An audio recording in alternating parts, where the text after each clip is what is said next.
ಈ ವಿಡಿಯೋದಲ್ಲಿ ನಾವು ಲಾಜಿಕಲ್ ಆಪರೇಟರ್ನ ಯೂಸ್ ಮಾಡಿಕೊಂಡು ಓವೆಲ್ ಮತ್ತು ಕಾನ್ಸನೆಂಟ್ಸ್ ಕಂಡುಹಿಡಿಯುವಂಥ ಪ್ರೋಗ್ರಾಮ್ನ ಹೇಗೆ ಬರೆಯೋದು ಅಂತ ನೋಡೋಣ. ಮೊದಲನೇದಾಗಿ ಓವೆಲ್ಸ್ ಮತ್ತು ಕಾನ್ಸನೆಂಟ್ಸ್ ಬರೆಯೋ ಪ್ರೋಗ್ರಾಮ್ ಹೇಗಿರಬೇಕು ಅಂದರೆ ಫಸ್ಟ್ ನಾವು ಯೂಸರ್ ಹತ್ರ ಕೇಳಬೇಕು, ಎಂಟರ್ ಎ ಕ್ಯಾರೆಕ್ಟರ್.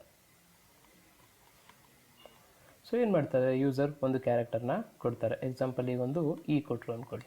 ಸೊ ಈಗ ನಾವು ನೆಕ್ಸ್ಟ್ ಏನು ಮಾಡಬೇಕು, ಈ ಕ್ಯಾರೆಕ್ಟರ್ ಓವೆಲ್ ಅಥವಾ ಕಾನ್ಸನೆಂಟ್ ಅಂತ ನೋಡಿ ದ ಕ್ಯಾರೆಕ್ಟರ್ ಈಸ್ ಓವೆಲ್ ಇಲ್ಲಾಂದರೆ ಕಾನ್ಸನೆಂಟ್ ಅಂತೇಳಿ ಪ್ರಿಂಟ್ ಮಾಡಬೇಕು. ಇದನ್ನು ನಾವು ಲಾಜಿಕಲ್ ಆಪರೇಟರ್ನ ಹೇಗೆ ಯೂಸ್ ಮಾಡೋದು ಅಂತ ನೋಡೋದಾದರೆ, ಸೊ ಇಲ್ಲಿ ನಮ್ಮ ಹತ್ರ ಒಂದು ಕ್ಯಾರೆಕ್ಟರ್ ಇದೆ. ಆ ಕ್ಯಾರೆಕ್ಟರ್ನ ನಾನು ಎ ಅಂತ ತಗೊಳ್ತೀನಿ. ಸೊ ಕ್ಯಾರೆಕ್ಟರ್ ಅಂದರೆ ಇದು ವೇರಿಯಬಲ್. ಇದರಲ್ಲೀಗ ನಾನು ಅನ್ನೋ ಒಂದು ಕ್ಯಾರೆಕ್ಟರ್ನ ಸ್ಟೋರ್ ಮಾಡಿದ್ದೀನಿ, ಕ್ಯಾರ್ ಎ. ಸೊ ಈ ಎ ಏನಿದೆ ಇದು ಎಗೆ ಅಂದರೆ ಎ ಅನ್ನೋ ಕ್ಯಾರೆಕ್ಟ್ರಿಗೆ ಈಕ್ವಲ್ ಇದೆಯಲ್ಲ ಅಂತ ನೋಡಬೇಕು. ನೋಡಿ ಇಲ್ಲಿ ನಾವು ಸಿಂಗಲ್ ಕೋಡ್ಸ್ನ ಯೂಸ್ ಮಾಡ್ತಿದ್ದೀನಿ. ಅದರ ಅರ್ಥ ಏನು, ಇದು ಕ್ಯಾರೆಕ್ಟರ್, ಇದು ವೇರಿಯಬಲ್. ಅದೇ ಥರ ಎ ಇಗೆ ಈಕ್ವಲ್ ಇದೆಯಲ್ಲ ನೋಡಬೇಕು, ಎ ಐಗೆ ಈಕ್ವಲ್ ಇದೆಯಲ್ಲ ನೋಡಬೇಕು, ಎ ಓಗೆ ಈಕ್ವಲ್ ಇದೆಯಲ್ಲ ನೋಡಬೇಕು, ಎ ಯುಗೆ ಈಕ್ವಲ್ ಇದೆಯಲ್ಲ ಅಂತ ನೋಡಬೇಕು. ಇದಿಷ್ಟು ಕಂಡೀಷನಲ್ಲಿ ಯಾವ ಕಂಡೀಷನ್ ಸ್ಯಾಟಿಸ್ಫೈ ಆದರೂ ಕೂಡ ನಮ್ಮ ಕ್ಯಾರೆಕ್ಟರ್ ಏನಿದೆ ಅದು ಓವೆಲ್. ಸೊ ಅದಕ್ಕಾಗಿ ನಾನು ಇದಿಷ್ಟು ಕಂಡೀಷನ್ನ ಒಂದೇ ಇಫಲ್ಲಿ ಬರೀತೀನಿ.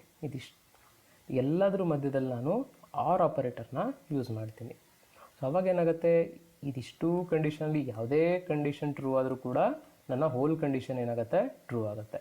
ಸೊ ಇದನ್ನು ಯೂಸ್ ಮಾಡಿಕೊಂಡು ಈ ಪ್ರೋಗ್ರಾಮ್ನ ಟ್ರೈ ಮಾಡಿ ನೋಡೋಣ. ಓಕೆ, ನಾನೀಗ ನನ್ನ ಕೋಡ್ ಪಾರ್ಟಿಗೆ ಬಂದಿದ್ದೀನಿ. ಸೊ ಇಲ್ಲಿ ಫಸ್ಟ್ ನಾವು ಯೂಸರ್ ಹತ್ರ ಕೇಳೋಣ, enter a character.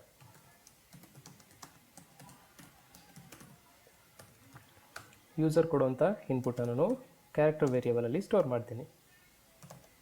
In dot next character ಆಗಿರೋದ್ರಿಂದ ಕ್ಯಾರೆಕ್ಟರ್ ಎಟ್ 0. ನೆಕ್ಸ್ಟ್ ಇಫ್ ನನ್ನ ಎಲ್ಲಿರೋಂಥ ವೇರಿಯೇಬಲಲ್ಲಿರೋ ವ್ಯಾಲ್ಯೂ ಕ್ಯಾರೆಕ್ಟರ್ ಎಗೆ ಈಕ್ವಲ್ ಆದರೆ, ಅಥವಾ ಅಂದರೆ or A equals E, A equals I,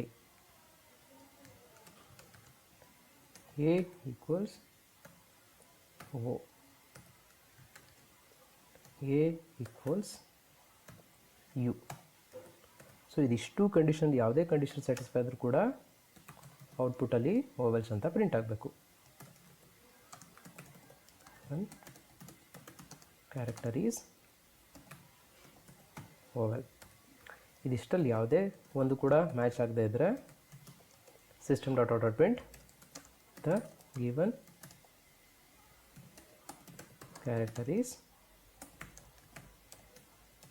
consonant.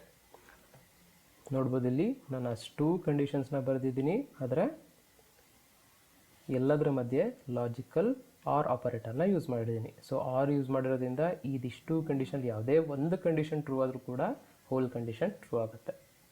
So ಇದನ್ನು ರನ್ ಮಾಡಿ ನೋಡೋಣ. ಫಸ್ಟು ನೋಡ್ಬೋದು ಇಲ್ಲಿ ಎಂಟರ ಕ್ಯಾರೆಕ್ಟರ್ ಅಂತ ಕೇಳ್ತಾ ಇದೆ. ಫಸ್ಟ್ ನಾನು ಐ ಕೊಡ್ತೀನಿ. ನೋಡ್ಬೋದು the given character is vowel ಅಂತ ಪ್ರಿಂಟ್ ಆಗಿದೆ. ಅದೇ ನಾನೀಗ ಕಾನ್ಸನೆಂಟ್ ಯಾವ್ದಾದ್ರು ಕೊಡ್ತೀನಿ, ಟಿ. ನೋಡ್ಬೋದು ಕಾನ್ಸನೆಂಟ್ ಅಂತ ಪ್ರಿಂಟ್ ಆಗ್ತಿದೆ. ಸೊ ಈ ರೀತಿ ನಾವು ಲಾಜಿಕಲ್ ಆಪರೇಟರ್ನ ಯೂಸ್ ಮಾಡೋದ್ರಿಂದ ಪ್ರೋಗ್ರಾಮ್ನ ತುಂಬ ಲೆಂತಿ ಆಗೋದನ್ನ ನಾವು ಸಣ್ಣ ಮಾಡ್ಬೋದು, ಮತ್ತು ಕಂಡೀಷನ್ಸ್ ಕೂಡ ಅರ್ಥ ಮಾಡ್ಕೊಳ್ಳೋದಕ್ಕೆ ಈಸಿ ಆಗುತ್ತೆ. ಓಕೆ, ನೆಕ್ಸ್ಟ್ ವಿಡಿಯೋದಲ್ಲಿ ನಾವು ಆ್ಯಂಡ್ ಆಪರೇಟರ್ನ ಯೂಸ್ ಮಾಡಿ ಕೂಡ ಒಂದು ಪ್ರೋಗ್ರಾಮ್ನ ಟ್ರೈ ಮಾಡಿ ನೋಡೋಣ.